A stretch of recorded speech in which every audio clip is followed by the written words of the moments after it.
한 목소리로 봉독해 올리겠습니다. 사사들이 땅의 흉년이 되니라.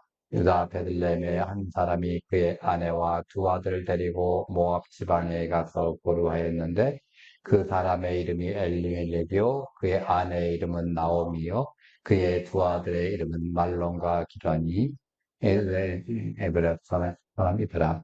그들이 모압 지방에 들어가서 거기 살더니 나오미의 남편 엘리멜렉이 죽고 나오미와 그의 두 아들이 남았으며 하나의 이름으로 하여 그의 이름을 전하가 그들이 거기에 머물러 10년쯤에 말로가 두 사람이 갔고 그 여인의 여자가 그에게 남았더라. 그의 아이와 그가 여호와 앞에서 명령을 들었으니 그들이 지금 땅을 두고 예 군자들과 함께 일어나 그와 지방에서 돌아오려 예, 이게 앞에 부분에서 이제 돌아오는 그 과정 직전까지가 얘기입니다. 그러니까 지난 시간에 우리가 말씀드렸던 루키가 시간적인 배경이 사사시대라고 그랬죠. 사사시대는 영적, 도덕적, 정치적, 경제적으로 성장해가지고 먹고 살만하면 이 사람들이 우상숭배하고 타락해가지고 이따가 하나님께서 징계를 받아가지고 침체가 되면 얻어 터지고 이제 회개를 하고 다시 또 회개하면 하나님께서 봐주셔서 다시 또 성장시켜 주시고 이거 지금 다람쥐 치바퀴도 뺑뺑뺑 한다고 그랬잖아요. 굉장히 암울한 시대죠. 예. 그 시절에 바로 그 다음 구절이 뭐냐면 그 땅에 흉년이 들었다고 얘기합니다. 그 땅에 흉년이 들었다. 예, 그래서 이제 그 와헤이, 라우, 바렛 이렇게 하는데 굉장히 좀 출발부터가 이제 무겁습니다. 왜냐하면 이 앞전에 말한 것처럼 그 사사들이 재판하던 그 시절에 그랬잖아요. 거기서 YA를 넣었잖아요. 그 시절인데 또 그 시절에 또 흉년이 들었다는 거예요. 그때도 힘들었는데, 예. 우리나라 일제 36년의 그 식민지 시절에 그 시절에 또 흉년 들으면 얼마나 우리가 힘들었겠어요. 예, 바로 그런 시절이죠. 근데 여기서 이제 이름을 특정하지 않고 그 땅이라고 그랬어요. 그래서 그 땅을 갖다 흔히들 뭐 베들레헴을만 한정한 것이 아니고 하나님이 아브라함과 그 자손에게 약속하신 팔레스타인 가나안 땅입니다. 그 땅이 흉년을 인해서 이제 원래 황폐해진 그런 땅이 아니에요. 하나님 뭐라고 그러세요? 젖과 꿀이 흐르는 땅이라고 했어요. 근데 흉년이 든 거예요. 이 흉년. 그럼 흉년이 뭐냐? 유엔 뉴스레터에 의하면 흉년과 기근은 각각 구분하면 흉년이라는 것은 농작물 작황이 좋지 않아서 굶주리게 된 해를 흉년이라고 그래요. 그럼 기근은 뭐냐면 흉년뿐만 아니라 홍수, 또 같은 자연재해, 전쟁이라든가 식량 생산수산의 관리 잘못으로 인해서 광범위하고 심각한 식량 부족 상태가 바로 기근이라고 그래요. 그러니까 북한 같은데 우리 남한은 엄청 풍년이었는데 위에는 그 기근이 있었다고 그랬잖아요. 왜? 바로 그거예요. 너무 그쪽에 비가 많이 오니까 있는 것을 다 토양을 씻어 나가버린 거예요. 물이 많아서 또 문제고. 없으면 또, 없으면 없는 대로 문제고. 하여튼, 이래저래 이제 힘든 곳이죠, 북한 자체가. 그래서 이제, 여기 한번 읽어봅시다. 현대에 와서는 사망자 수와 영양실조와 기아에 대한 특정한 기준이 충족되는 경우에만 기근이라고 선언한다. 그 기준은 다음과 같다. 어느 지역에서 극심한 식량 부족에 직면했으나 그 식량 부족에 며 극심한 식량 죽은 사람이 30%를 초과하고 일간 사망률이 10,000명당 2명을 초과하는 경우 이때가 이제 기근이라고 그러는 거죠. 이 정도까지 안 되면 흉년이라고 그러고. 근데 우리 사람 사는데 흉년과 기근을 피할 수가 없었어요. 이제까지. 지금 아무리 관계 수를 잘하고 하도 역시 또 마찬가지입니다. 지금 우리가 발달해가 과학이 발전해가지고 강에서 물 끌어와가지고 뭐라 하는데 하나님이 그 강물 마르게 하시잖아요. 방법이 없어요. 하나님이 이거 막으신다면 굉장히 무서운 재앙이 있죠. 그래서 마시노 몬타나리는 유럽의 음식 문화에서 기근이 얼마나 사람들에게 힘들게 만드는지 그거에 대해서 지금 이제 써놓은 게 있습니다. 읽으실 수 있나요? 예, 한번 좀 안타까운 것이 많이 기록돼 가지고 제가 읽기가 좀 그렇습니다만 한번 천천히 한번 읽어봅시다. 여러분세는 750년과 1100년 사이에 유럽 전체에 걸친 기근이 29번 기록되어 있어서 12번 기근이 일어납니다. 어떤 기준으로 보더라도 11세기가 가장 심각한 시달린 시기였다. 글라벨에 의하면 1032년과 1032년에 다음과 같은 일이 있었다. 기근이 전 세계에 퍼져서 전 인류를 죽음으로 몰아넣을 기회이다. 식량 부족은 모든 계급의 사람들을 덮쳤다. 부자들이나 제법 살만했던 사람들도 가난한 사람들과 마찬가지로 굶주림으로 빚기가 없게 되었고 일반화된 궁핍앞에서 조력자들의 복고마저 멈췄다. 그러는 동안 네 발 짐승과 새들을 다 잡아놓고 와서 사람들은 끔찍한 배고픔과 사로잡혀 죽은 짐승 고기를 비롯해서 아무 고기나 먹고 그의 어떤 더러운 것도 다 먹어치웠다. 어떤 이들은 나무 뿌리와 술 먹어 죽음을 면해보려고 하였으나 소용이 없었다. 없었다. 그 시기에 불행이여 기아의 광증은 인육을 먹도록 만들었다.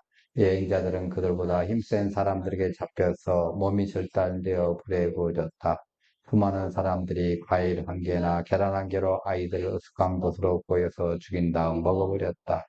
마치 식인풍습이 정상적인 관습인 것처럼 어떤 사람은 뚜루니 시장에서 인육을 갖고 와서 팔았다. 그 사람은 체포된 뒤에도 자신의 죄를 부인하지 않았으며 그리하여서 결박하여 황해에 처했다. 그 인육을 땅에 묻었더니 다른 사람이 와서 파먹었다. 그 사람 역시 화형에 처해졌다. 예, 이렇게 비극입니다. 기근이라는 게 심하면. 이게 구약에 보면 히스기야 때 그때 예언이 나오잖아요. 자기 자식을 갖다가 사람하고는 그게 나오잖아요.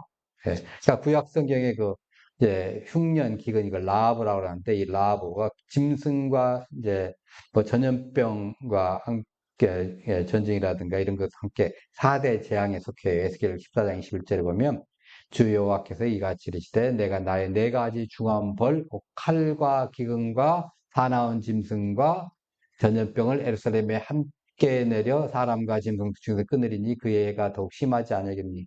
예. 그러니까 하나님의 채찍으로 쓰는 게 그 중에 하나가 이 기근이에요. 칼이면 전쟁이겠죠. 그다음에 기근 그리고 사나운 짐승 이렇게 자연재해를 갖고 전염병. 예. 그러니까 에스겔 선지자는 기근을 또 어느 정도 하냐면 칼과 사나운 짐승과 전염병 중에서 가장 큰 것이라고 얘기를 해요. 자, 칼에 죽은 자들이 줄에 죽은 자들보다 나음은 토지 소산이 끊어짐으로 그들은 찔려받은 자들처럼 점점 쇠약하여 감기로다. 그러니까 차라리 칼에 죽는 게 낫다는 거예요. 굶주려 죽는 것보다. 예, 그래서 이제 구약 성경에 134회나 언급된 이 기근이 성경 역사에서 하나님의 백성으로서 피할 수 없는 고통이고 환란입니다. 그 어떤 사람은 그 땅에 이제 흉년이 든 것은 사사시대 그 타락성하고 연관이 있는 거 아니냐 이렇게 생각합니다. 왜냐하면 언약의 땅 가나안에서 이스라엘이 하나님의 뜻에 이제 순종하여 살기만 하면 풍성한 소출이 약속이 돼 있었잖아요. 예. 근데 하나님 말씀을 거역하고 타락하여 우상을 섬긴다면 온갖 재앙과 아울러 기근과 흉년이 또한 임할 것이라 경고가 돼 있어요. 자, 레이기 26장 19절 20절 봅니다. 내가 너희의 세력으로 말미암는 온 것고 이게 하며 너희 땅을 녹과 같이 하리니 너희의 수고가 헛될지라 땅은 그 산물을 내지 아니하고 땅의 나무를 그 열매를 지 아니하니라. 예. 그러니까 이때 흉년은 이스라엘 사람들의 소수한물을 약탈했을 뿐만 아니라 토지를 황폐화시켰던 미디안 족속의 침략, 뭐 이런 것도 이제 연관성이 있다고 주장하는 거예요. 물론 성경에 나오는 흉년 가운데 하나님의 심판으로 간주되는 것도 있어요. 엘리사가 이전에 아들을 다시 살려준 여인에게 이르되 너는 일어나서 네 가족과 함께 거주할 땅으로 거주하라. 여호와께서 기근을 부르셨으니 하나님이 심판하신 거죠. 그대로 이 땅에 7년 동안 이 말이라. 이사야 3장 1절을 보면 보라 주 만군의 여호와께서 예루살렘과 유다가 의리하여 피하여 버리시되 곧 그가 의지하는 모든 양식과 그가 의지하는 모든 구가 이런 것들 다 버리신 거죠. 하나님이 하셨다는 거예요. 근데 원인을 알 수 없는 흉년의 경우도 있어요. 예, 아브라함의 때나 이삭의 때는 흉년이 들었거든요. 100년의 큰 한 번의 그 흉년이에요. 얼마나 보통 6년 같으면 버틸 때인데 도저히 이건 견딜 수가 없다. 그래가지고 이집트로 가려고 그러잖아요. 예. 그러니까 마찬가지 루키 언급된 가나안 땅의 기근과 흉년에 대해서는 아무런 언급이 없어요. 루키 잘 읽어봐도 이 흉년이 왜 생겼다는 거 혹시 보셨어요? 그러니까 성경이 말하지 않는 거 가지고 막 그게 하면 안 되죠. 그러니까 엘리멜렉이나 자녀들이나 이스라엘 백성이 잘못을 해서 흉년이 생겼다는 암시는 없습니다. 물론 누군가 잘못에 대해서 흉년이 생겼을 수는 있어요. 예. 그러나 루키 본문은 그에 대해 언급은 없습니다. 그래서 우리는 해석하는 우리 입장에서는 본문이 언급하지 않는 데 대해서 우리가 가타부터 함부로 해석을 강요해서 이건 그 사사기 시대 특징적인 그런 잘못 때문에 타락 때문에 오는 흉년이야 이렇게 해석은 안 된다는 거죠. 이걸 만약 그렇게 한다면 침묵으로부터의 논중이라는 오류를 범하게 되는 거예요. 자, 근데 재밌는 게요. 흥미롭게도 본문에 사용된 어구가 바로 그 땅에 흉년이 드니라 이가 똑같은 것이 와이 라브 바야레츠인데 이 표현이 창세기 예, 아브라함과 이삭의 흉년 에도 똑같이 사용됐습니다. 그 땅에 기근이 들었으므로 와이 라브 바랬죠. 아브라함이 애굽에 거주하라고 그리로 내려갔으니 이는 그 땅에 기근이 심하였습니다. 이렇게 들었거든요. 예. 그 본토 친척 아비집을 떠나가지고 가나안 땅 순례를 시작했음에도 불구하고 아브라함은 약속의 땅에서 곧바로 가자마자 기근을 만나고 애굽으로 내려갈 수밖에 없었던 거예요. 네. 그 다음 이삭을 봅시다. 아브라함 때 첫 흉년이 들었더니 그 땅에 또 흉년이 들매 와이라브 바레츠 이삭이 그랄로 가서 블레셋 왕 아비멜렉에 이르렀더니 지금 애굽으로 가려고 가는 거예요, 지금. 이삭도 도저히 견디다 못해서. 그잖아요. 자기 혼자 사는 게 아니잖아요. 자기 밑에 어마어마한 식구들이 있잖아요. 그거 먹여 살릴 수가 없잖아요. 그 짐승도 어떻게 먹여 살리는 거죠. 네, 그런데 지금 블레셋 왕 아비멜렉이 가서 이르는 거예요. 이삭의 때도 가나안 땅 기근이 들었습니다. 자, 그렇다면 루키를 쓴 사람은 왜 족장 기사에 나오는 표현과 동일한 똑같은 어구를 사용하겠느냐는 거죠. 이걸 성경적 문맥에서 볼 때 흉년이 두 가지의 기능이 있다고 이제 화바드라는 학자는 얘기합니다. 첫 번째, 흉년이 비극이에요. 근데 그 비극 가운데서도 비참한 속에서도 하나님의 백성을 위한 하나님의 계획을 이루어 가신다는 거예요. 그러니까 아브라함과 이삭의 기근으로 인해서 각기 애국과 블레셋 지역으로 피신을 했잖아요. 근데 거기 가서 하나님의 도우심을 체험하고 전보다 더 큰 부자가 된 거예요. 아브라함은 거기서 뭐 엄청난 재산을 끌고 왔잖아요. 근데 이삭은 거기에서 농사를 지니까 100배나 더 하더라고 우리가 맨날 복의 말씀에서 복음 선포를 했잖아요. 그러니까 아브라함 바로를 통해서 양과 이제 소와 암수나귀와 낙타를 얻게 되고 이삭은 아비멜렉의 도움을 받게 되었고, 그러니까 그 땅에서 농사에 그의 100배는 얻었고 여호와께서 복을 주시면 그 사람은 창대하고 왕성하여 마침내 거부가 되었다. 이렇게 말하는 거예요. 그 처음에 시작은 뭐가 좀 굶어 죽게 생겼는데 가서 하다 보니까 이게 재벌된 거예요, 재벌. 두 번째 이 흉년이 이제 하나님의 백성을 위한 어떤 종류의 더 큰 미래를 암시하고 있다는 거죠. 지금 이 흉년을 통해서 앞으로 큰 그림 하나님의 크게 만드실 거라는 거죠. 그러니까 아브라함이 흉년으로 가나안을 떠났다 다시 돌아온 것처럼 이 엘리멜렉의 가족이 흉년으로 베들레헴에 떠났다가 다시 돌아올지 모른다. 이걸 갖다가 암시하고 있다는 거죠. 이미 이것을 읽는 사람들은 누구예요? 이스라엘 사람들이고, 자, 어떤 시대 사람들이 읽었겠어요? 이미 루키가 쓰여진 다음에 읽었겠잖아요. 루키가 쓰여졌으면 이미 루세의 스토리를 어느 정도 전에 내놓은 것들이 있어요. 아, 그러면 이 천마디 이걸 썼다는 것은 어떤 소망을 갖게 하는구나. 천마디 이걸 썼다는 것은 그걸 좀 이렇게 암시를 한다는 거죠. 그러니까 성경은 흉년이라는 이 비극이 그 자체로 우리의 삶에 큰 고통을 주는 건 맞습니다. 예. 근데 그것만이 아니라는 거예요.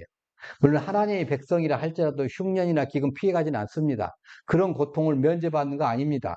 그럼에도 불구하고 하나님께서 그 백성과 함께 하시고 그 백성을 위한 하나님의 계획을 친히 이루어 하신다는 거예요. 이런 흉년 통해서 기근을 통해서 어떤 고난과 역경을 통해서 예. 그러니까 내게 닥치고 있는 이 고난과 힘든 과정, 힘든 것들 이거 너무 그렇게 극단적으로 생각하지 말라는 거죠. 이걸 읽기 읽으면서 소망 가지라는 거예요. 예. 그걸 위해서 이게 쓴 겁니다, 사실은. 예, 단순하게 룻의 효도를 받아보고 룻이 편안하게, 나오미가 편안하게 죽었더라. 이걸 쓴 것이 아니고, 효도하라. 이걸 한 게 아니고, 이걸 룻기를 읽는 동안에 우리가 희망을 가져라. 예, 이렇게 어려운 시대에도 하나님께 큰 희망을 주셨지 않느냐. 하는 거죠. 그러니까, 가나안 땅에도 기근 오길 마련입니다. 우리가 아무리 뭐 멋지게 하더라도 우리 땅이 힘든 건 마찬가지예요. 예. 어떤 이유선 기근이 다가옵니다. 하나님 백성조차도 기근 피할 수 없지만은, 하나님께서 끝내 그의 백성들과 함께 하시고 그들 위해서 역사하신다는 거예요. 마찬가지로 오늘날 우리도 그리스도를 믿는 순간 온갖 불행과 재난과 고통에서 면제받는 게 아니에요. 불행 끝 행복 시작이 아니죠. 예수를 믿는 순간에. 근데 우리는 비크리스찬들과 예수 안 믿는 사람과 동등하게 재난을 당해요. 그때로는 그 재난의 원인도 알지 못해요.